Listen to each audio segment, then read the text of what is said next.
Hoje, dia 30, sexta-feira, sextou. E esse é o nosso último editorial do dia, mas não é o menos importante, não. Pelo contrário, tem muita coisa importante acontecendo, como, por exemplo, o Tarcísio de Freitas. Pois é, foram 8 minutos de depoimento lá no processo do golpe Tabajara. Só que ele falou que não teve golpe. Parece que esse tipo de coisa tá difícil de manter hoje, né? Todo mundo que tá indo lá até agora tá desmentindo essa historinha do golpe Tabajara. Quer saber de outra coisa que aconteceu também nesse processo? Lembra do Anderson Torres? O Anderson Torres, que era secretário lá do Distrito Federal. Você sabia que ele queria prender os líderes do QG ali, os bolsonaristas?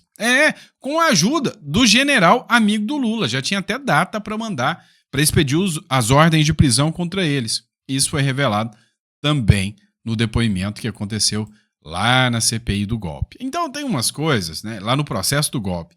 Então tem umas coisas que é difícil você explicar para o brasileiro. Como, por exemplo, como que o cara que venceria as eleições batendo o balãozinho com o Lula tá inelegível sem nunca cometer crime. Pois é, porque acabou de sair mais uma pesquisa da Atlas Intel, acabando de dizer que o Lula, até o cachorro caramelo, ganha dele. Quer saber de outro ponto? Brasil pode ser sancionado. E não é sançãozinha pequena, não. É 500% de tarifa, ou seja, é varrer o Brasil do mapa econômico de uma vez por todas. Por quê? Porque o Brasil está ajudando a Rússia. E não é do caso dos espiões que eu estou falando, não. É algo que é grande também, né? Inclusive, teve algo a ver com a Venezuela também, que a gente falou há poucos dias atrás, tá? Vocês vão entender do que se trata. Outra questão, você lembra do Danilo Fortes, deputado? Pois é, ele levou uma proposta que, para mim, super decente. Considerar grupos, né, crimes organizados aqui, as facções criminosas, como grupo terrorista, igual os Estados Unidos quer. Tomou uma lavada, né, do Lula, que já falou, acaba com esse assunto que eu não quero papo com isso, não. Pois é, alguém agradece, não é o povo brasileiro, pode ter certeza. Outro ponto também, STF já bateu o martelo, definiu. 4 de julho. Parece até que é uma provocação aos Estados Unidos, né? 4 de July. O que se comemora no dia 4 de julho? Pois é esse dia que o STF quer regulamentar as redes sociais. Será que o Donald Trump vai gostar dessa história? Só que o Congresso não deixou barato, não. Segundo uma matéria do próprio Globo, o Congresso Nacional articulou e a Câmara aprovou um projeto que fala o seguinte: você aí, Supremo, quer regular as redes sociais? Quem vai dar a última palavra sou eu, a Câmara dos Deputados. Pois é, tem muita coisa acontecendo, Big Techs atuando, segundo o Silas Malafaia, enfim, tudo isso é tema desse nosso editorial. Então, vamos lá. Tô na sexta-feira, de tardezinha, gravando conteúdo para você com a melhor qualidade, o possível. Então, dá uma força pra gente.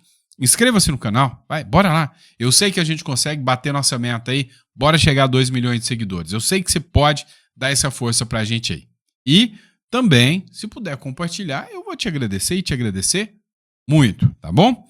Agora, já que você tá aqui por matéria e não pelos meus lindos olhos azuis, né, que eu nem tenho, eu queria, ia ser bonitão se eu tivesse, mas não tenho. Então, vamos de matéria.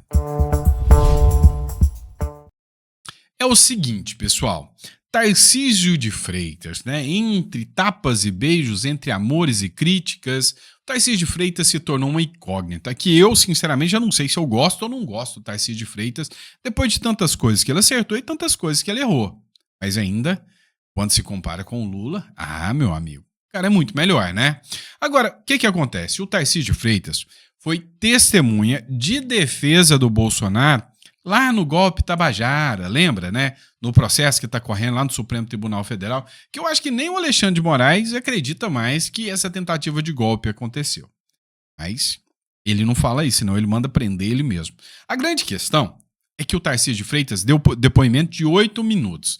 Em depoimento à primeira turma do Supremo Tribunal, o governador de São Paulo, Tarcísio de Freitas, negou que o ex-presidente Jair Bolsonaro tenha tratado de um golpe de Estado ao perder as eleições de 2022. Isso nunca aconteceu, afirmou Tarcísio.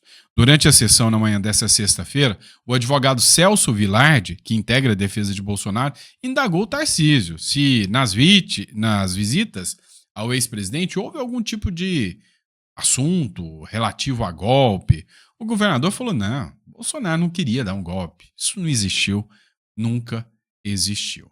É. No caso do Tarcísio, né, o Alexandre de Moraes não ameaçou mandar para prisão igual o Aldo Rebelo, não. Mas parece que parece que a narrativa está caindo. Vem aqui a matéria do Metrópolis, que também tratou disso.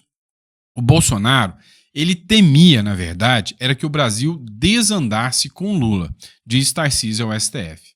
O governador de São Paulo afirmou, em depoimento ao Supremo Tribunal Federal, que o ex-presidente Jair Bolsonaro, na verdade, ele temia que o Brasil desandasse com a posse do presidente Luiz Inácio Lula da Silva.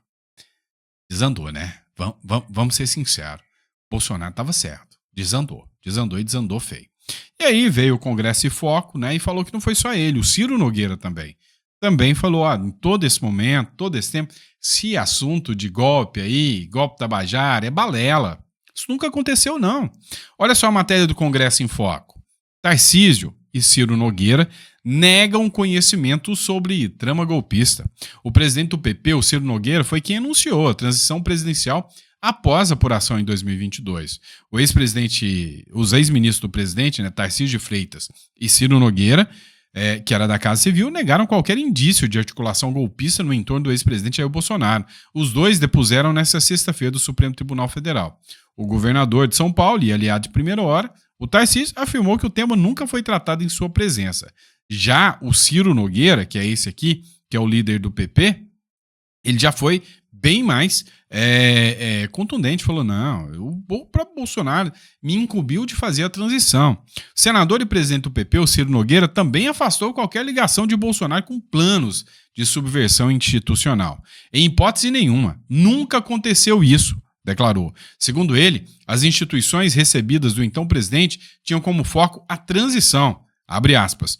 Todas as determinações que o presidente me deu foi para que fizesse a transição da melhor forma possível.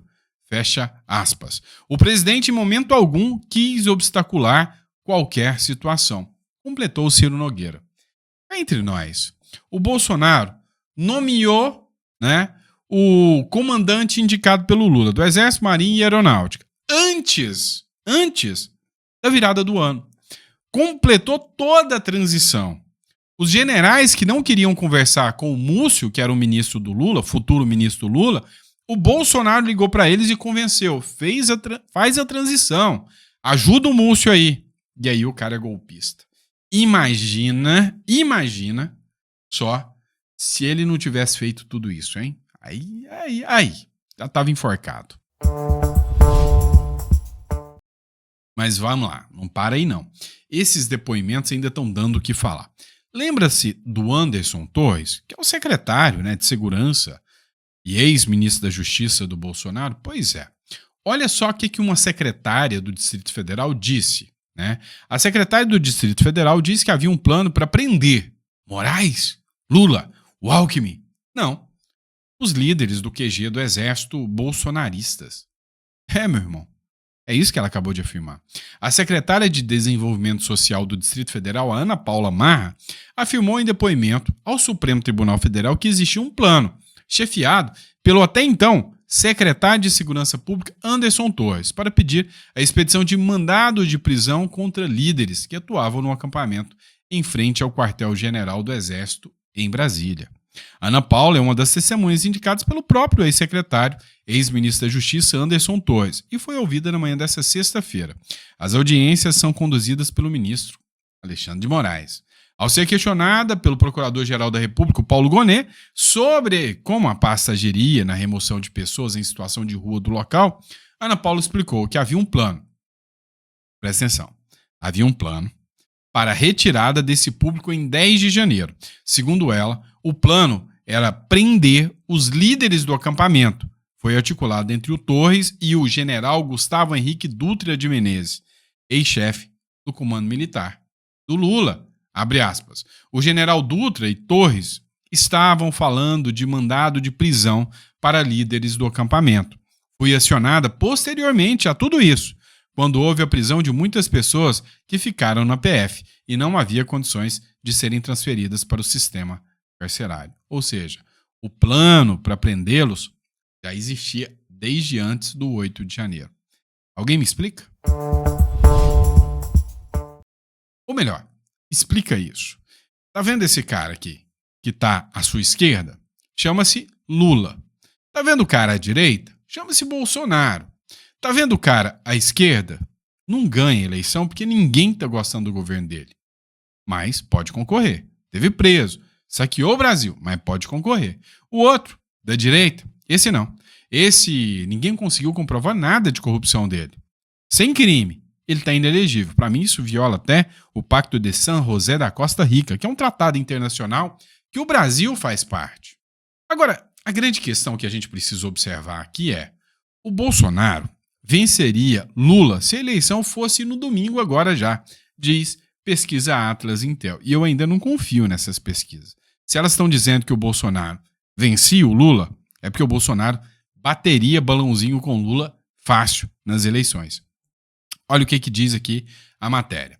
O ex-presidente Jair Bolsonaro venceria o presidente Lula se os dois estivessem em disputa na eleição e a eleição acontecesse agora, no próximo domingo.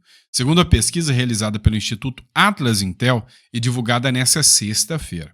Embora esteja inelegível até 2030, abre aspas gigantesca aqui para mim, isso aqui é eu que estou colocando, sem crime nenhum, fecha aspas. Em razão da condenação que sofreu no Tribunal Superior Eleitoral, Bolsonaro tem 46,7% das intenções de voto. Lula seria o candidato preferido de 43,9% das pessoas entrevistadas. E aí, meu amigo, quando a gente observa, né, uma matéria dessa, quando a gente observa que Bolsonaro não pode concorrer, embora o povo queira, é porque tem algo de errado nessa democracia. Essa democracia tá esquisita, né? Ó, deixa eu explicar uma coisa para vocês. O Pacto de San José da Costa Rica, né, e os tratados internacionais, eles estabelecem que nenhum cidadão vai ser privado, né, dos seus direitos políticos, do seu direito de cidadão. O que lhe garante o direito de cidadão é o direito, dentro de uma democracia, de votar e ser votado. E aí, né? A lei fala que em algumas exceções é que você poderá ter o seu direito perdido. E uma delas é a sentença penal. Escuta isso, penal, transitada em julgado. Ou seja, por uma condenação de crime. Crime esse que o Bolsonaro não cometeu. O que fez com que o Bolsonaro ficasse inelegível foi uma resolução do próprio TSE. Para mim, essa resolução é inconstitucional, porque os tratados e convenções de direito internacional que se incorporam ao ordenamento jurídico têm status supraconstitucional, ou seja, ele está acima das leis. Agora imagina um decreto do TSE. Então, a minha visão de advogado, de jurista, é que o Bolsonaro está inelegível injustamente. Vamos lá, não para por aí não. Olha só, o Brasil pode sentir o grosso, né? E bem grosso dessa vez. 500%, né? Opa, aqui ficou ruim. 500% de tarifa. O que aconteceu? Essa é a matéria do Hoje no Mundo Militar, né? O senador Richard Blumenthal, disse que o Senado dos Estados Unidos vai iniciar uma discussão agora de uma sanção secundária de 500% nas tarifas comerciais contra qualquer país que compre o petróleo de derivados da Rússia ou derivados da Rússia. O Brasil é atualmente o segundo maior comprador de diesel russo e, por isso, será diretamente afetado por essa sanção, caso ela seja aprovada. Deixa eu explicar para vocês. A Rússia está em guerra. Quem continua negociando com a Rússia, mesmo que o produto da Rússia não é o mais barato, é por questões ideológicas. Por quê? Porque quando você compra o petróleo da Rússia, você está ajudando a fomentar a guerra contra a Ucrânia. Você está dando dinheiro para esse país.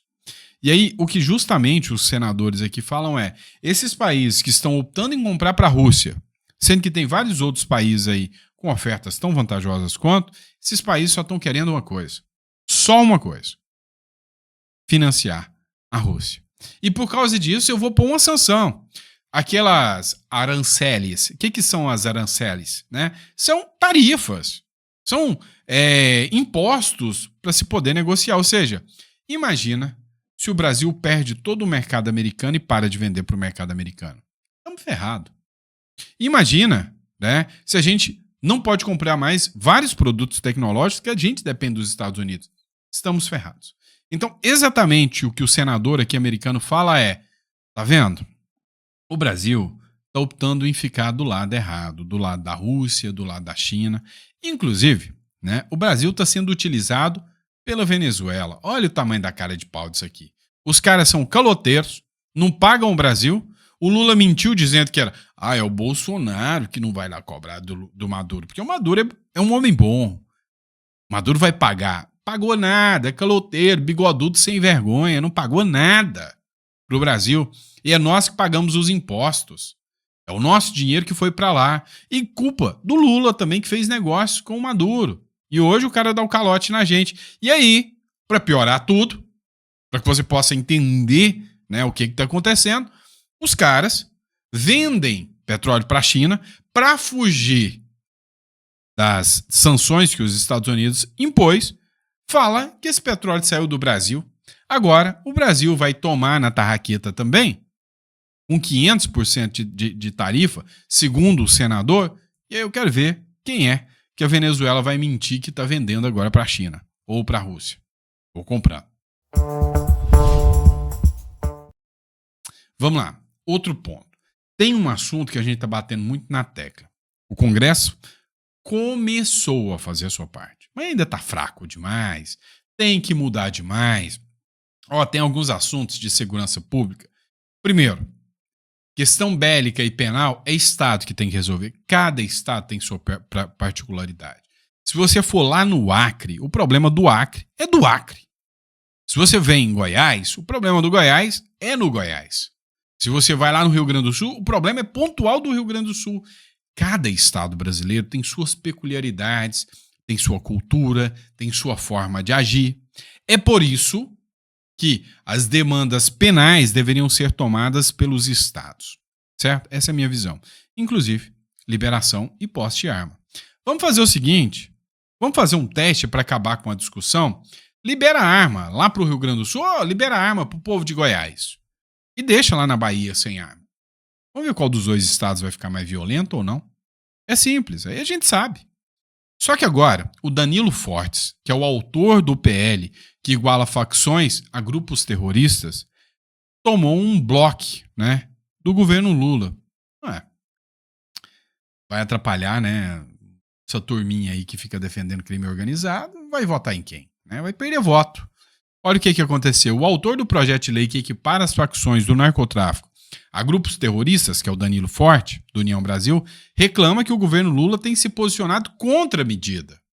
Mesmo sem adesão do Palácio do Planalto, o parlamento conseguiu os apoios necessários para que o texto seja votado em regime de urgência na Câmara dos Deputados. Abre aspas. Fiz esse debate dentro do Ministério da Justiça. E eles, na grande maioria, têm um entendimento de que a lei do terrorismo é uma lei estática de 2016. O governo não tem a compreensão do tamanho do caos que está hoje e não vê a importância de se combater isso como um ato de terror. Vamos fingir que a gente acredita nisso. O governo sabe cada detalhe do crime organizado e do tamanho que ele está. Porque o governo não quer que acabe. Vamos deixar muito claro. Se quisesse, o primeiro passo era incorporar isso aí como grupo terrorista. O crime organizado aterroriza o Brasil, sitia cidades, bloqueia a comunicação, é financiado pelo tráfico de drogas, pela violência e agora está adentrando na política. Já adentrou, meu amigo, na política.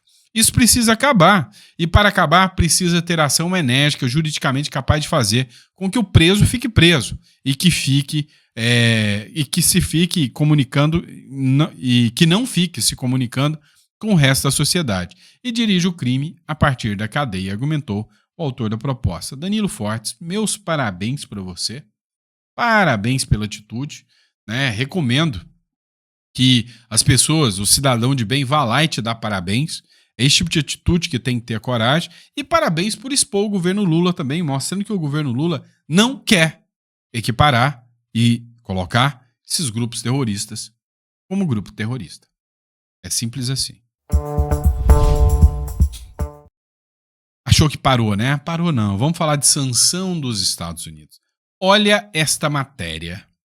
Essa é para te assustar.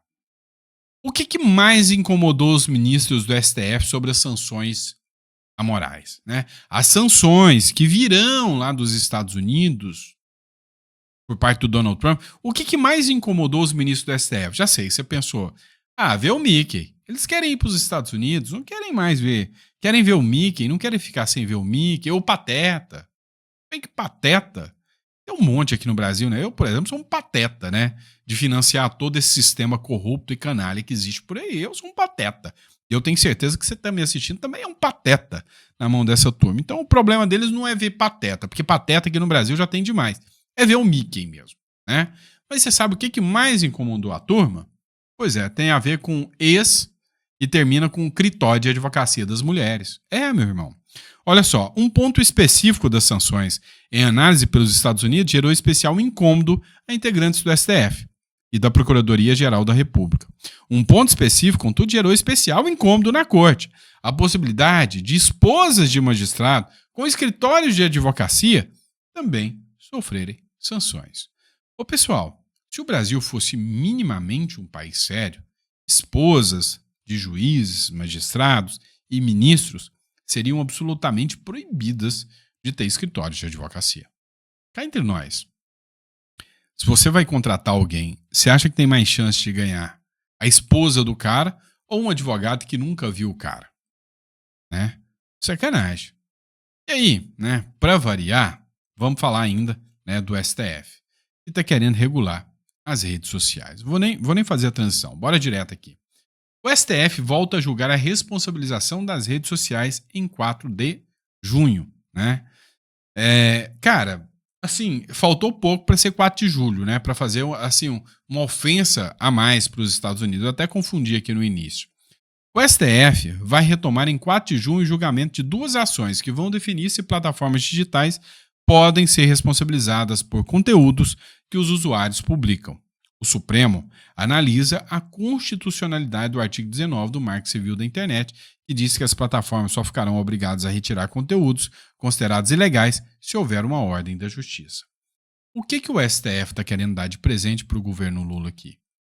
Que sem injustiça, sem notificação nenhuma, o governo vem para o YouTube e fala, tira o vídeo desse cara.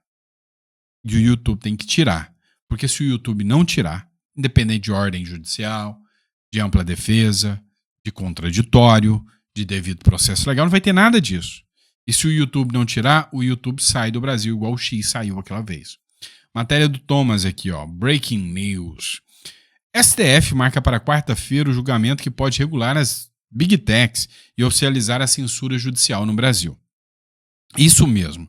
Após o anúncio de sanções e restrições do governo Trump contra censores, a própria Meta de Mark Zuckerberg acusou formalmente o governo brasileiro de promover a censura privada. Em meio à escalada de tensões diplomáticas, o judiciário brasileiro resolve por livre e espontânea insanidade dar carta branca, com nome e rosto e CPF, para a Casa Branca saber exatamente quem merece ser sancionado.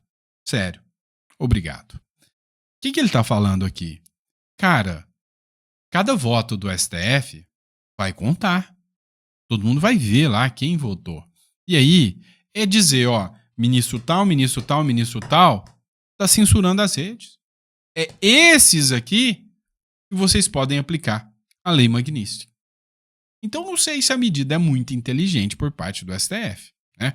Ou, já sei, talvez o STF vai falar o seguinte, não, vou pressionar os deputados para que eles aprovem e aí a gente vota contra, fingindo que a gente não quer isso.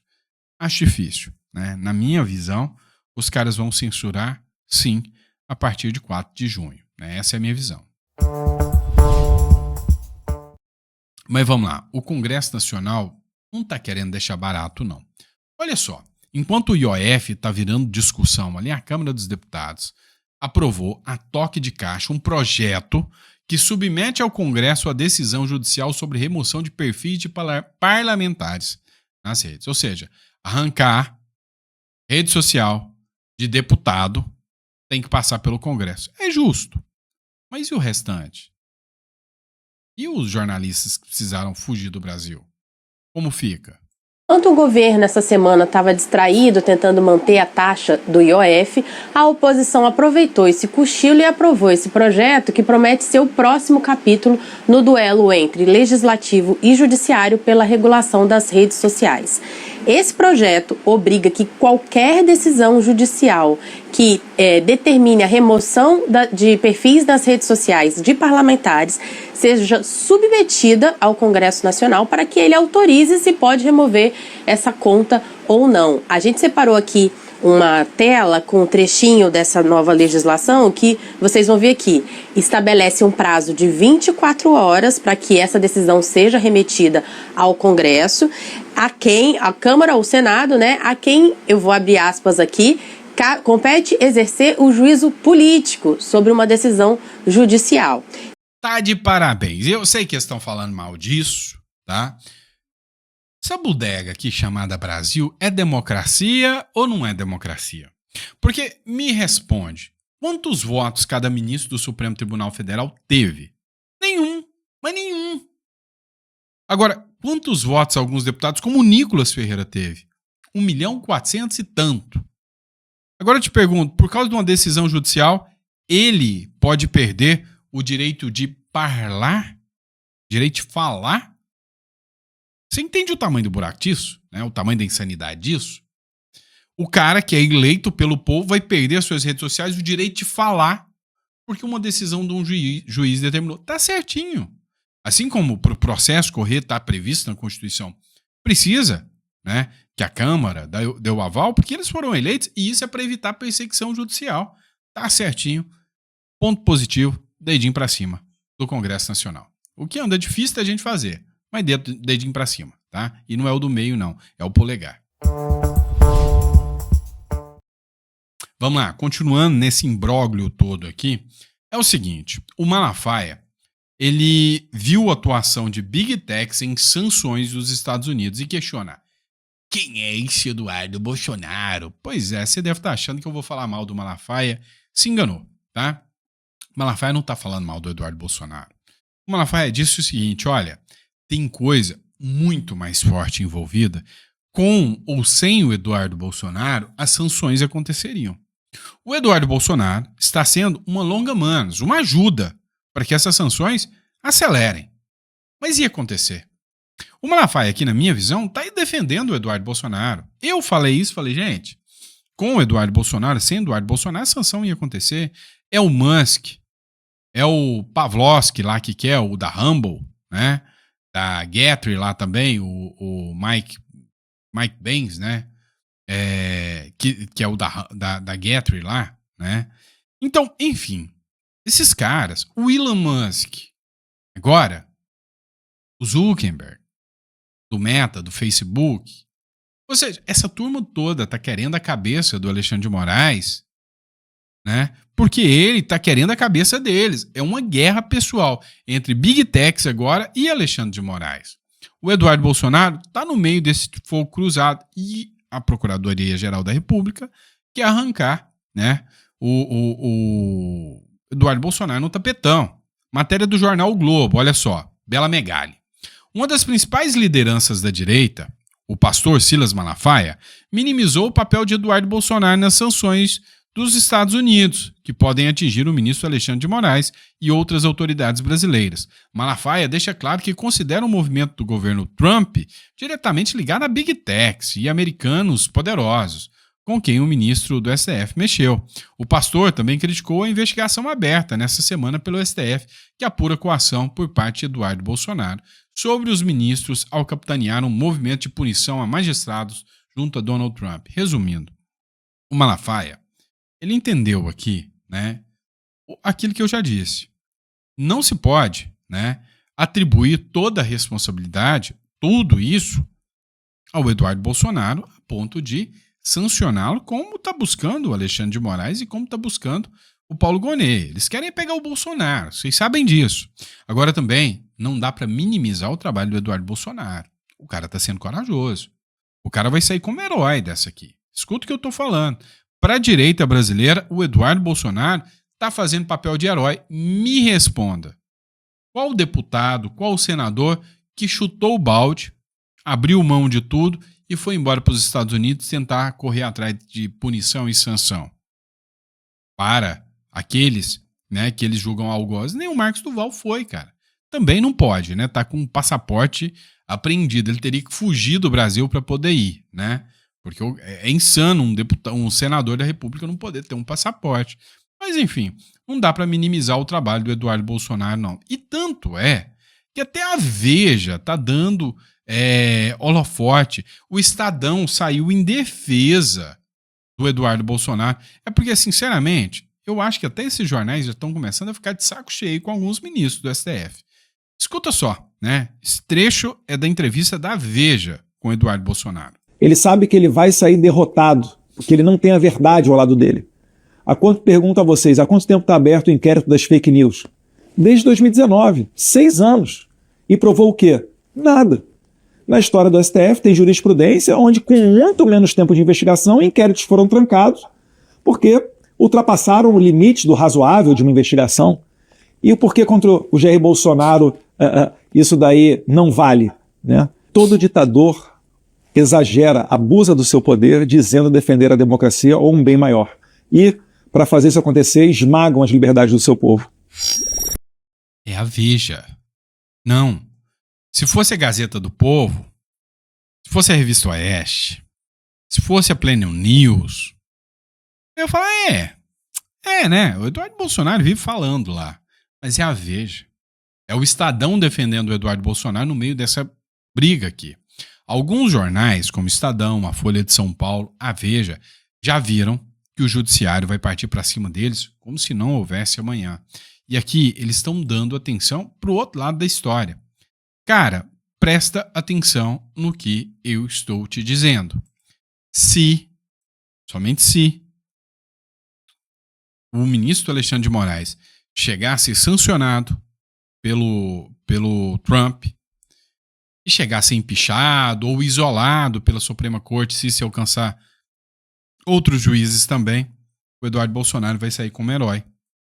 E se ele se sentir seguro para retornar ao Brasil, sabe, meio que sabendo que ele não vai ser perseguido igual está sendo pelo Alexandre de Moraes, ele vira presidente da República. E aí, por fim, né, matéria do jornal Metrópolis, adivinha quem gosta de ir lá ver o Mickey?